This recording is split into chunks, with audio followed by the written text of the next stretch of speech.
ऐसा है, इसका भी उद्घाटन हुआ है 25 अक्टूबर को।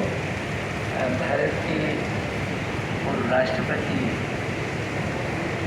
श्री रामनाथ कोविंद जी ने उसका उद्घाटन किया है और 3 दिनों तक लगभग दुनिया के 42 देशों के सैकड़ों लोग वहाँ पर उपस्थित रह करके बहुत सारे जिलाओं में संवाद भी हुआ है।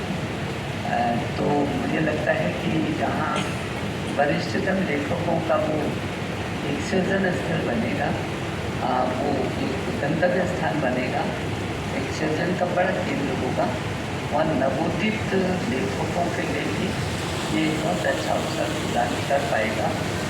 तो लगातार उसमें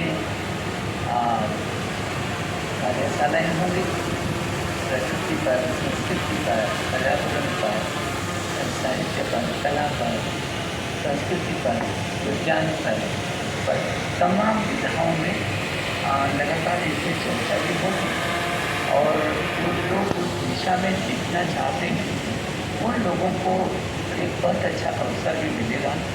विशेष करके नवोदित लोगों के लिए जो लिखने का मन जिनके अंदर है, जिनमें छटपटाहट है, कुछ लिखना चाहिए, कोई विचार आता है, विचार सबके ही मन में आता है लेकिन वो आकर के चला जाता है, उस विचार को शब्दों का रूप दे करके और उसको जीवंत करना, उसको जीवन देना, उन शब्दों के माध्यम से अपने विचार को अमर कर देने का जो गंतव्य है वो उसका मुख्य उद्देश्य है। तो मुझे लगता है कि विशेष करके जो नवोदित प्रतिभाएँ हैं हमारी और जिनके मन में बहुत छटपटाहट है, वो कुछ विशेष लिखना चाहते हैं, वो कुछ विशेष सोच रहे हैं, उस सोच को आगे बढ़ाना चाहते हैं, तो ज़रूर करके उसको एक ऐसा गंतव्य स्थान मिलेगा जहाँ उनको बहुत खुशी होगी और हिमालय की उस प्रकृति की गोद में बहुत सारे नए विचार भी प्रकट होंगे और उन विचारों को दिशा भी मिलेगी और उनको शब्द के रूप में मिल करके आपके देखने के माध्यम से समाज और राष्ट्र के निर्माण में भी महत्वपूर्ण भूमिका होगी। मुझे बहुत खुशी है कि NVT राष्ट्रीय पुस्तक न्यास और ऑक्सफोर्ड ने मिलकर के लेखकों के साथ एक आदर्श पुस्तकालय को स्थापित करने का मन बनाया है। लेखकों का बहुत स्पष्ट मानना है कि पुस्तकें ज्ञान का सागर है, पुस्तकें से जो भी हटा है वो अपने जीवन से बहुत दूर चला गया है और इसलिए पुस्तकें जब आप हम सब यहाँ बैठे हैं तो वो पुस्तकों के माध्यम से यहाँ पर आए हैं, तो वो पुस्तकों के निकटता बहुत जरूर रहनी चाहिए। उसमें ज्ञान है, विज्ञान है, आचार है, व्यवहार है, प्रकृति है, सब कुछ तो है। उस पुस्तक के माध्यम से, उस ज्ञान के माध्यम से हम अपने जीवन का लक्ष्य तय करते हैं और उसकी दिशाओं को तय करके उसकी पराकाष्ठा पर जा कर के संघर्ष के साथ एक नया कीर्तिमान स्थापित करते हैं। तो मैं ये समझता हूँ कि वो सभी लोगों के लिए एक अच्छा ऐसा गंतव्य होगा जहाँ आप आ सकेंगे, आप उस विचार को बढ़ा सकेंगे। परामर्श से बहुत सारी जो बच्चेतर दुविधाएँ हैं, शंकाएँ हैं, बहुत सारी सवाल हैं, परीक्षाएँ हैं, तो वो परामर्श के बाद उनका निस्तारण भी होगा और आप अपनी जो अंदर चल रहा है उसको बचा सकेंगे। व्यक्ति के पास समय और शब्द ये दो महत्वपूर्ण है। समय यदि निकल गया तो फिर कुछ नहीं बचा, क्योंकि समय कभी वापस नहीं आता। और शब्द को कहा है कि जब जुबान से निकल जाता है, जब बाहर निकल जाता है तो वो भी फिर वापस नहीं आता। या मन के अंदर है, बाहर नहीं निकल पाए तभी उसका कोई अर्थ नहीं है। लेकिन जो शब्द अंदर घूम रहा है वो क्या घूम रहा है, क्या बुन रहा है, तो ये भी बहुत ज़रूरी है, क्योंकि जो मन के अंदर विचार आता है वही आदमी बाहर प्रकट करता है। जो सोचता है वो फिर वही बोलता है, जो बोलता है वही करता है, जो करता है उसका रिजल्ट उसको वैसे ही मिलता है।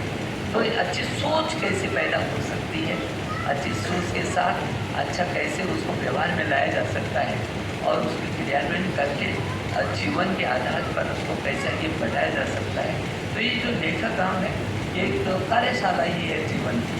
और उसमें जो एक पुस्तकालय है, इसमें इस पुस्तकालय में जैसे कि मैंने कहा है कि NBT और इसके सहयोग से उस लेखक गाँव में एक आदर्श पुस्तकालय जिसमें पहले चरण में 1 लाख पुस्तकें होंगी और उसको नालंदा की तर्ज पर आगे बढ़ाया जाएगा। नालंदा की तर्ज का मतलब ये है कि जब इस देश के तक्षशिला और नालंदा जैसे विश्वविद्यालय थे तब इस दुनिया में कोई भी ऐसा संस्थान नहीं होता था। दुनिया में कोई देश ये नहीं कह सकता कि जब तक्षशिला और नालंदा थे तब हमारे पास ऐसे शीर्षोत्तम विश्वविद्यालय थे। वो तक्षशिला और नालंदा पूरी दुनिया का ऐसा केंद्र था जहाँ लोग ज्ञान, विज्ञान, अनुसंधान, आचार, विचार, व्यवहार सब कुछ सीखने के लिए यहाँ पर आते थे।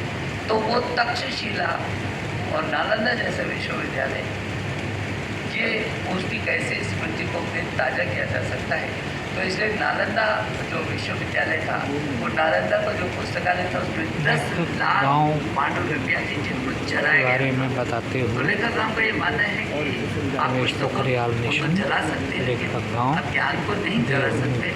हमारे पास वो ज्ञान है, हमारे पास वो धाती है, हम फिर उसको पकड़ करके नया सृजन करेंगे और नए एक ऐसे पुस्तकालय का सृजन करेंगे जो नालंदा का पुनर्जीवन हो सके। वो 10 लाख पुस्तकें उसमें होंगी और इस लक्ष्य के साथ ये आगे बढ़ रहा है। लेखक कुटीर बन रहे हैं। ईश्वर न करे कि जो श्रेष्ठतम लेखक हैं उन लेखकों को यदि जीवन के अंतिम क्षण में कहीं ऐसा महसूस होता है कि वो भटकते नजर आते हैं, उनको लगता है कि उनका कोई सहारा नहीं है और वो अकेले हैं, तो वो लेखक गाँव उनको अकेले नहीं रहने देगा। उनको लगेगा कि कोई नहीं है जीवन में, वो लेखक गाँव उसका है और वो लेखक गाँव में अंतिम क्षण तक अपने जीवन का स्वाभिमान और सम्मान पूर्वक गुजार सके और उसमें रचना धर्मिता को अंतिम श्वास तक वो अपनी रचना धर्मिता को बनाए रख सके। ये भी लेखक गाँव का एक उद्देश्य है।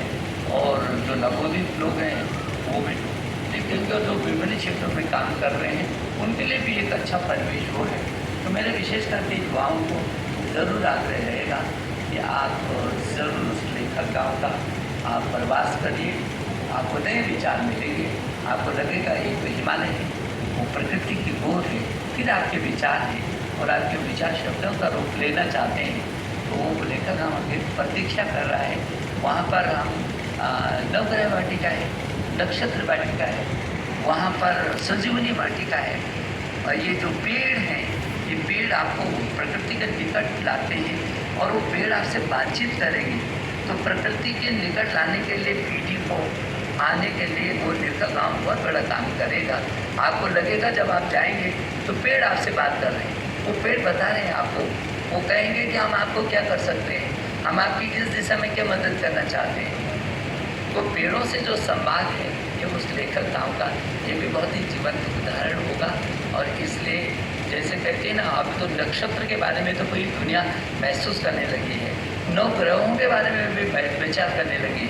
हमारे अपने जीवन में कहते थे इसके ग्रह चाल ठीक नहीं है, इसका भी नक्षत्र ठीक नहीं है। तो वो नक्षत्र और ग्रह, इन नवग्रह वाटिका और नक्षत्र वाटिका, ये दोनों किसी के भी ग्रह को और किसी भी नक्षत्रों को ठीक कर सकती है। इसलिए वो नक्षत्र जो वाटिका है वो आपके नक्षत्रों के बारे में आपसे विचार विमर्श करेगी। जो नवग्रह वाटिका है वो भी विचार विमर्श करेगी। विज्ञान और राज्य दोनों मिल करके एक नए अनुसंधान के साथ कैसे आगे बढ़ सकते हैं, ये लेखक गाँव में इसका प्रयोग भी होगा। और इसीलिए जहाँ हिमालय की एक बहुत बड़ी हिमालय के जीवन को और हिमालय की श्रृंखलाओं को, उसके प्राकृतिक सौंदर्य को एक संग्रहालय हिमालय का होगा, वही विज्ञान का भी एक ऐसा धाम बनेगा जो लोक विज्ञान के साथ जुड़ करके उस लेखक गाँव के दर्शन करा सकेगा। तो मैं आपका NBT का बहुत धन्यवाद देना चाहता हूँ और स्पोर्ट का भी धन्यवाद देना चाहता हूँ और आप सभी मित्रों का भी धन्यवाद देना चाहता हूँ। मुझे लगा कि आज मैं तो किसी और काम से यहाँ लखनऊ के प्रवास पर था, लेकिन जब मुझे पता चला कि यहाँ पर नेशनल बुक ट्रस्ट इंडिया ने यहाँ पर पुस्तक मेला का आयोजन किया है और कई प्रकार के उत्सव मना रहे हैं। तो मुझे लगता है कि उनको धन्यवाद देना चाहता हूँ मैं। पूरे देश के अंदर एनपीटी ने एक अच्छा वातावरण तैयार किया। मुझे मालूम है कि जब मैं भारतीय शिक्षा मंत्री के रूप में था, तब एनपीटी जब मैंने देखा कि पूरी दुनिया का सबसे बड़ा संस्थान है ये प्रकाशन के क्षेत्र में, तो एनपीटी की जो गतिविधियाँ हैं आज पूरे विश्व में बढ़ रही हैं। और स्वाभाविक है कि जब देश के कोने कोने में एनपीटी की गतिविधियाँ होंगी, पुस्तकों से लोगों के निकटता का संवाद होगा। जब युवा पीढ़ी जब अपनी पुस्तकों से, अपनी नॉलेज से जुड़ेगी, तो विश्व में कहीं भी आगे बढ़ सकती है, कोई उसको रोक नहीं सकेगा। इसलिए मुझे एनपीटी को भी धन्यवाद देना है। और जो यहाँ पर जो लेखकों के बारे में बताया गया है, आप सब आमंत्रित हैं। उस लेखकों में वो आपका है, जिसके मन में भी कोई विचार आ रहा है, वो विचार को वहाँ पर अपना स्थायित्व दे सकता है।